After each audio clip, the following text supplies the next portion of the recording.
नमस्कार, good morning दोस्तों। स्वागत है आप सभी का हमारी क्लास में। हम बात कर रहे हैं भारतीय अर्थव्यवस्था को लेकर।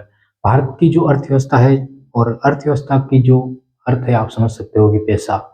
तो हमारे देश के अंदर जो पैसा है वो सरकार के पास किस किस रास्ते से पहुंच रहा है, उन सब रास्तों का पता करना ही हमारी अर्थव्यवस्था हो जाती है। किन रास्तों से पहुंच रहा है सरकार के द्वारा, वापस किन रास्तों से लोगों के पास पहुंच रहा है, कितने लोगों के पास कितना पैसा पहुंच रहा है, या कितने लोगों के द्वारा सरकार को कितना टैक्स दिया जा रहा है। इन सब की जो व्यवस्था होती है वही होती है अर्थव्यवस्था। अगर और डेफिनेशन में हम समझना चाहें तो जितने लोगों के द्वारा काम किया जा रहा है।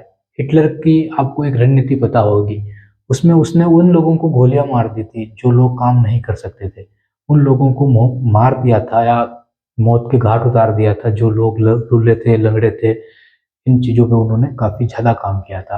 वो चाहता था कि जर्मनी या तो विश्व की शक्ति बन जाए या फिर जर्मनी जैसी कोई चीज़ हो ही ना। ये लोगों के बीच में उसने रखा था और उसके द्वारा उन्होंने अपने ही लोगों की अपने ही लोगों के द्वारा कब्रें भी खुदवाई, उनको अंदर भी डलवाया। और फिर जब उनका काम पूरा हो गया तब उसके बाद हिटलर ने उनको कैद कर लिया और कैद करने के बाद आधे तो ऑक्सीजन नहीं मिलने से मर गए और बाकी को पानी से या पेट्रोल से छिड़क के मार दिया गया या फिर उनको गोलियां मार दी गई।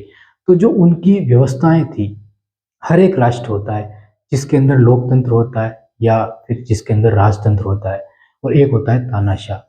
हिटलर जो था वो तानाशाह था। हिटलर की अर्थव्यवस्था जर्मनी को लेकर, जिसमें सिर्फ जो बल था वो हथियारों को लेकर था कि जर्मनी ज़्यादा से ज़्यादा हथियार कैसे बना सकता है।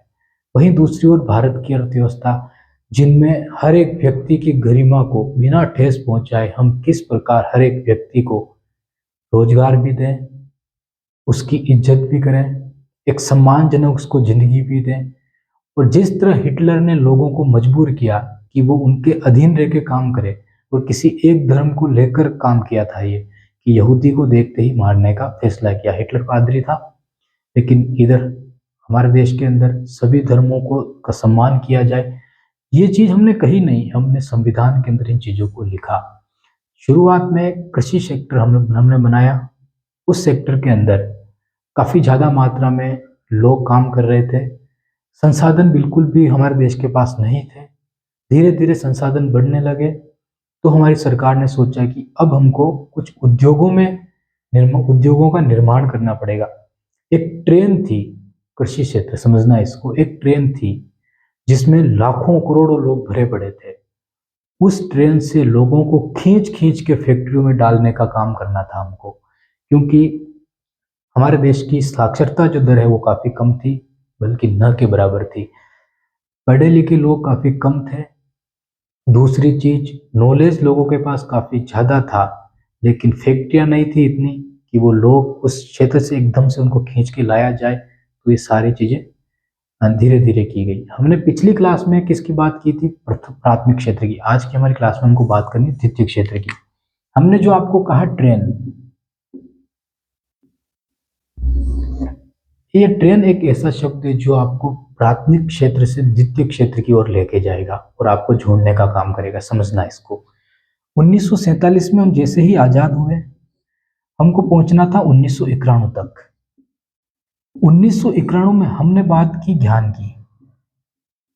काफी बड़ी क्लास होगी हमारी सेवा क्षेत्र को लेकर, उसके अंदर काफी गहराइयां हैं, उनको अच्छे से समझना पड़ेगा। तो यहाँ तक आज की क्लास में हम बात नहीं करेंगे, हम बात करेंगे बस यहाँ तक। और उसके बाद जो आंकड़े हैं वर्तमान के, हम उनको देखेंगे। समझना है यहाँ पे, 1947 में हमारा पूरा देश कृषि पे निर्भर था। हमारे देश की रीढ़ की हड्डी कृषि थी। आपको पता होगा कि जब हरित क्रांति की जा रही थी, जब हमें विदेशों से हाइब्रिड बीज मंगवा रहे थे, हम जरूरत पड़ रही थी, तब आपने ये चीज बात सुनी होगी कि हमारे देश की जो सरकारें थी, जिस प्रकार अंग्रेजों ने मजबूर किया था कि नील की खेती ही कीजिए आप बस, या आप चाय ही उगाइए, जो व्यापारिक फसलें हैं आप उन्हीं को उगाइए, उसी प्रकार से हमारे देश की सरकार ने भी लोगों से, आप मजबूर तो नहीं, तानाशाह रूप तो नहीं अपनाया, लेकिन एक तरीके से मजबूर किया था, ज्यादा दबाव नहीं पर ठीक ठाक स्थिति में, कि आप चावल उगाइए, गेहूं उगाइए, मक्का उगाइए, क्या कारण था? आप चना उगाइए, मतलब दालें उगाइए। ये काफी लंबे समय तक ये दौर चला था। क्या कारण था? कारण था कि हमारे देश का पेट भरना था। ठीक है, हमारे देश का पेट भरने के लिए इन चीजों को लेकर मजबूर किया गया। आप जब भी चीजें डालोगे, आप गूगल पे डालो, एआई पे डालो, जहाँ पे भी आप सर्च करोगे कि भारत के लोगों को क्यों मजबूर किया गया कि वो सिर्फ जो अन्नदाता वाली जो फसलें होती है, जो पेट भरने का काम करती है, उन्हीं फसलों को उगाने के लिए क्यों मजबूर किया गया, तो आपके सामने जवाब निकल के आएगा कि जो अमेरिका से हमें हमारे लिए जो गेहूं आ रहे थे, वो गेहूं हमारे लिए कैसे आ रहे थे? जो सूअर भी नहीं खाते हैं वैसे गेहूं आ रहे थे। तो हमें हरित क्रांति के लिए हाइब्रिड बीज की जो आवश्यकता थी, हमने ये चीजें की थी। तो 1947 के दौर के बाद ये चीजें चल रही थी। लेकिन हम जितनी आय प्राप्त करेंगे, हमारे राष्ट्र को उतना फायदा होगा। और हम अगर ज्यादा पैसे कमाएंगे, हमारा देश ज्यादा काम करेगा, ज्यादा लोग काम करेंगे, तो उससे क्या होगा कि विदेशी जो कंपनियां हैं वो भी हमारे देश में आएगी और अपना रोजगार स्थापित करेगी, अपनी कंपनियां खोलेगी, और उससे उन कंपनियों को भी फायदा होगा, हमें भी फायदा होगा। 1991 के दौर से पहले द्वितीय क्षेत्र में हमने काफी ज्यादा बढ़ोतरी करने का फैसला किया था, और इसी द्वितीय क्षेत्र, यही ट्रेन थी एक। ट्रेन कौन सी थी 1947 में? कृषि। इसी कृषि से खींच खींच के हमको द्वितीय क्षेत्र में ले जाया गया। क्यों? क्योंकि अगर सिर्फ कृषि पे ही हम निर्भर रहे तो हम एक तो जंगलों को बिल्कुल ही साफ कर देंगे। ठीक है, दूसरा दूसरा ये कि वहां पे इतने लोगों की आवश्यकता नहीं है।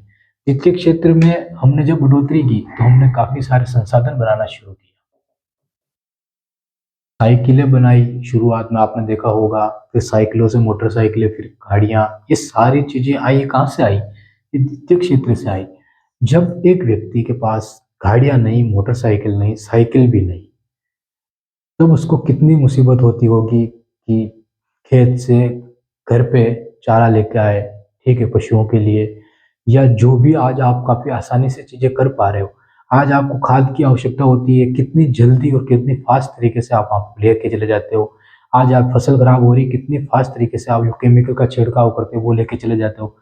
पहले कहाँ पे थी ये चीजें? नहीं थी। कहाँ से बनी है? द्वितीय क्षेत्र से निकल के आए। तो हर एक चीज, प्रोसेसिंग जो होने शुरू हुई थी वो कहाँ से हुई थी? द्वितीय क्षेत्र से हुई थी। इस चीज को समझो आप।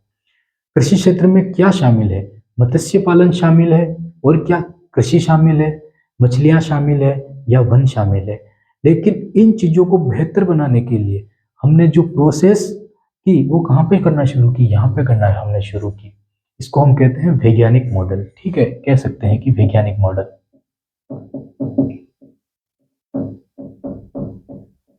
अब हम आगे बात करते हैं कि द्वितीय क्षेत्र में आने के बाद हमको क्या फायदा हुआ और हम अभी किस स्तर पे हैं।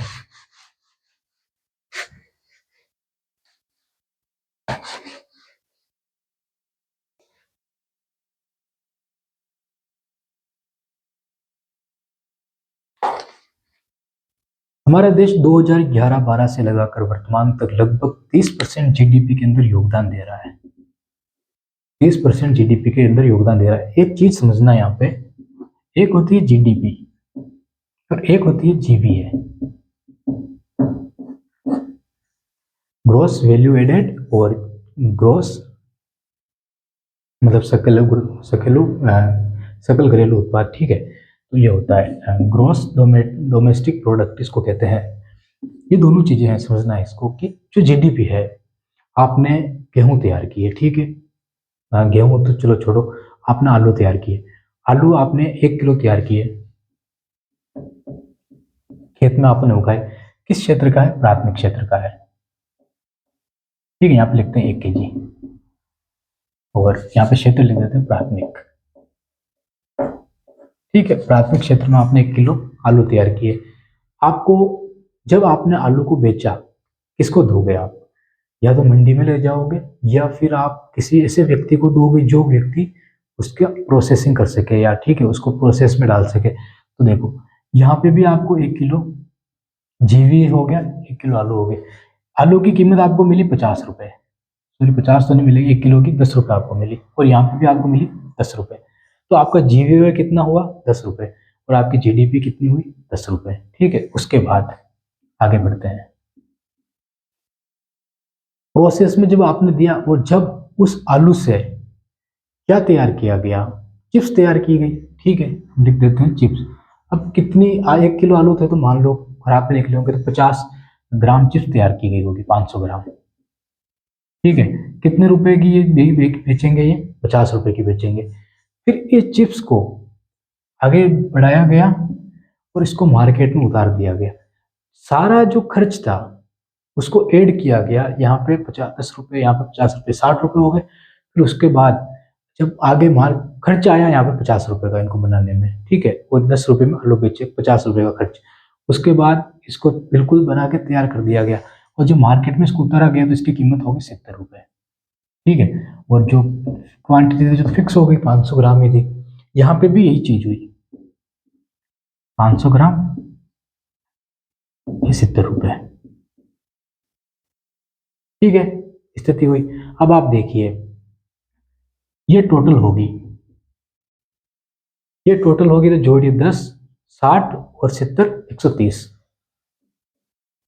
130 रुपए।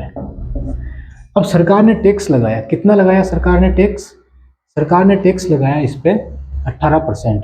तो 18% 130 का कितना होगा, तो हम मान लेते हैं कि 140 रुपए हो गए टोटल, 140 रुपए हो गए। तो ये तो होगी जीडीपी, ये क्या होगी जीडीपी, जिसमें क्या शामिल है, टैक्स शामिल है। अब जीडीपी ये हमको नहीं देखना है, हमको डायरेक्ट जीडीपी, जीडीपी की डेफिनेशन क्या है, अंतिम वस्तु की जो प्राइस है उसको देखा जाता है और उसके अंदर जो टैक्स कितना लगा हमें वो इंक्लूड करके जीडीपी निकाल ली जाती है। लेकिन जो हमने प्रक्रिया की, ये पूरी प्रक्रिया को हम कहते हैं जीवीए। और इसी जीवीए को, जीडीपी को निकालने का जो काम करता है जीडीपी, जिसे अपना ये जीडीपी पूरी निकाली तो हमने दोनों को एक साथ करके निकाली, तो इसी जीडीपी को निकालने का जो काम करता है वो कौन करता है, जीवीए करता है। अब समझो यहाँ पे, अब देखो कि जो कृषि क्षेत्र से जो हमको आय मिली, कितने रुपए की मिली, 10 रुपए की, किसने बताया, जीवीए ने बताया। आप बताओ कि जो द्वितीय क्षेत्र है जिसमें ये चिप्स बन रही थी, ये कितने रुपए का खर्च आया, यहाँ पे कितने रुपए में तैयार हुई, आपको पता है कि 50 रुपए का यहाँ पे खर्च आया, तो 50 रुपए की आय यहाँ से हुई जीवीए, ठीक है। उसके बाद ये बन के तैयार कितने में हुई, 70 रुपए में। ये तीसरा सेवा क्षेत्र जिसको उधर पहुंचाने का काम कर रहा है, सारे खर्च मिला के उसके बाद जो टैक्स मिलाया गया वो टैक्स कितने का, 18%। तो हर एक प्रोडक्ट की कीमत जो तय करता है वो कौन करता है, ग्रोस वैल्यू एडेड, एडेड आ रहा है मतलब कि शामिल, ठीक है। तो हर एक प्रोडक्ट को काफी बिना टैक्स के स्थिर मूल्य पे बता सकता है और प्रचलित मूल्य पे बता सकता है कि यहाँ पे अगर महंगाई होगी तो यहाँ पे 10 रुपए नहीं 15 रुपए हो जाएंगे, तब भी निकाला जाएगा, तब भी यहाँ पे करेक्ट आएगा, कोई टैक्स इसमें जुड़ा हुआ नहीं होगा। लेकिन जब भी जीडीपी निकाली जाएगी, अंतिम वस्तु की निकाली जाएगी और अंतिम वस्तु के अंदर कितना टैक्स, 140 रुपए हो गए। अब यहाँ पे जोड़ो 10 रुपए यहाँ से, 50 रुपए यहाँ से, 70 रुपए यहाँ से, उसके बाद टैक्स, तो ये टैक्स भी जो अलग निकला ये हमारा 18%, ये टैक्स अलग हो गया। इसलिए कहा जाता है कि जो जीवीए है वो अच्छा होता है किसके मुकाबले, जीडीपी के मुकाबले। कारण क्या है कि ये हर एक प्रोडक्ट की कीमत हमको बताता है कि कौन सा प्रोडक्ट कितने मूल्य में है। अब आप बताइए कि ऐसे ही अगर गणना करेंगे तो हम काफी आसानी से बता सकेंगे कि कृषि क्षेत्र में जो फसलें हैं, जो मछलियां हैं, जो वन है, वो कितना योगदान दे रहे हैं। और इसी के द्वारा हमने निकाला 16.3% योगदान देते हैं। और हम यहाँ पे एक चीज और निकाल सकते हैं ऐसे ही, ये 10 रुपए में काम करने वाले कितने लोग थे जिन्होंने ये 1 किलो आलू तैयार किया, काफी सारे आलू तैयार किए। तो काफी आसान है हमको ये निकालना और उसके ही माध्यम से हम निकालते हैं 46.1%, ठीक है। लेकिन वो जो गणना करने का है वो अलग होता है, लेकिन वो इसी तरह होता है कि कृषि क्षेत्र में कितने लोग काम कर रहे हैं, द्वितीय क्षेत्र में कितने लोग काम कर रहे हैं, वो आगे देखेंगे हम। तो जीवीए समझ में आया। जीवीए को समझाने के लिए हमने जीडीपी को ऐसे लिखा था, लेकिन वास्तविक जीडीपी अंतिम वस्तु पे निकाली जाती है 140 रुपए जो हमने बात की। उस जीडीपी को निकालने के लिए जीवीए जरूरी है जिसमें हर एक प्रोडक्ट की कीमत देखी जाती है। ध्यान रखना, प्राथमिक क्षेत्र में कृषि के ऊपर टैक्स ही नहीं लिया जाता है, बिल्कुल ही उनको छोड़ दी जाती है। और जो टैक्स लिया जाता है वो स्थानीय टैक्स होता है, ना कि जीएसटी टैक्स होता है। तो आप ये नहीं कहोगे कि यहाँ पे 10 रुपए है, यहाँ पे जीएसटी, इसमें अब देखो एक क्वेश्चन शानदार उठ रहा है। 10 रुपए हैं, ठीक है, यहाँ पे हो गए टोटल हो गए 140 रुपए। अब वन टैक्स वन नेशन है। अब आप ऐसा कह सकते हो कि ये तो 18% जीएसटी तो इस पे भी लगा दी गई, नहीं, इस पे इन पे टैक्स जीएसटी नहीं लगाएगी, जीएसटी लगाई गई सिर्फ आखिरी प्रोडक्ट था इसके ऊपर। ये कंपनी ने पहले ही इनको टैक्स दे दिया है, जो स्थानीय टैक्स होता है वो पहले ही टैक्स ये कंपनी चुका चुकी है। जो आलू लेते हैं, आपने जब मंडियों में आप गए होंगे, आपसे किसी ने आलू खरीदा होगा, ठीक है, आप किसान हो, मान लो आपने आलू, आप किसान हो, बेचते हो आलू, किसी ने खरीदा होगा, तो वहां पे उस व्यक्ति का टैक्स ज्यादा काट लिया जाता है और हल्का सा टैक्स आपका भी काट लिया जाता है। क्या कारण है? वो स्थानीय टैक्स होते हैं, वहां पे ये कंपनी पहले ही जीएसटी चुका चुकी है। जब यहाँ पे जीएसटी जोड़ी जाएगी, वो पैसे माइनस कर दिए जाएंगे। और दूसरी चीज, जो मंडी में जहाँ पे आपसे उस कंपनी से टैक्स ले लिया गया है, यहाँ से उनकी जीएसटी अलग ही काट ली जाएगी कि इन्होंने कितना माल खरीदा है। और ये कितना खरीदेंगे, ये ट्रांसपोर्ट वाले होते हैं, मंडी वाले, ये सेवा क्षेत्र में आ जाते हैं।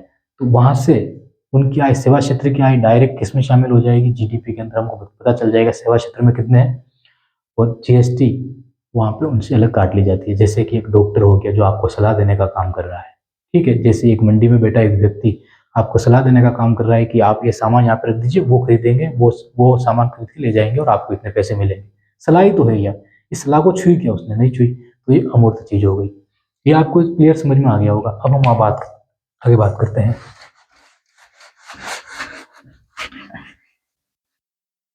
30% का योगदान दे रहा है कौन? द्वितीय क्षेत्र हमारे। और जीवीए जो है वो 28.7% का वर्तमान में ये है कि जो जीडीपी है हमारे अंदर वो,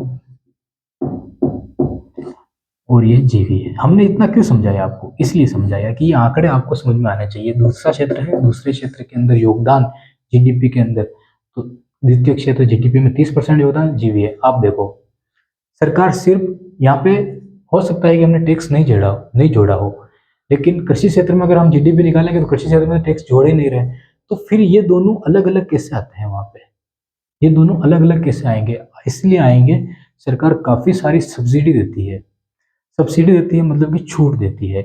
अब जीवीए तो वही निकलेगा जहां पे छूट होएगा, उसको भी इंक्लूड करेगा, मतलब वो परफेक्ट आंकड़ा आपको निकाल के देगा कि इतनी छूट मिली है और उसके बाद कीमत ये हो गई है, ठीक है। तो जीवीए तो आपको प्रोडक्ट की परफेक्ट कीमत देगा, लेकिन जीडीपी के अंदर वो पेड नहीं होगा, ठीक है। उसके कारण जीडीपी के अंदर और जीवीए के अंदर हमको काफी अंतर देखने को मिलता है। आगे बात करते हैं, जीडीपी कितना है सेकंड में? 30%, लिख लेना इसको। 30% योगदान देता है जीडीपी में द्वितीय क्षेत्र, और जीवीए 28.7।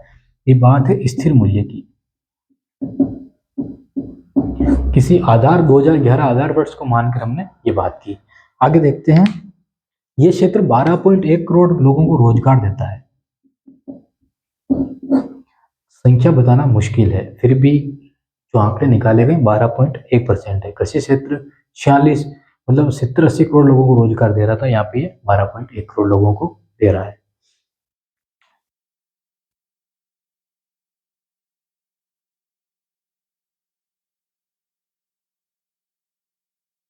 कोरोना आया था, उस वक्त काफी हालत खराब हो गई थी, लेकिन अभी हमको है कि 6.2% की वृद्धि दर हमको देखने को मिल सकती है।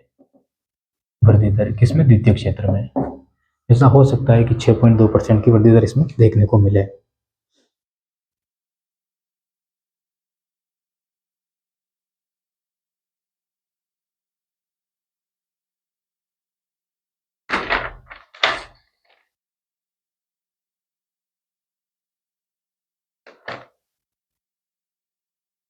लास्ट पॉइंट है कि जो वापसी है इसके अंदर, द्वितीय क्षेत्र के अंदर, वो किस प्रकार हो सकती है? तो देखो, दो चीजें हैं, या तो बिजली और या फिर निर्माण।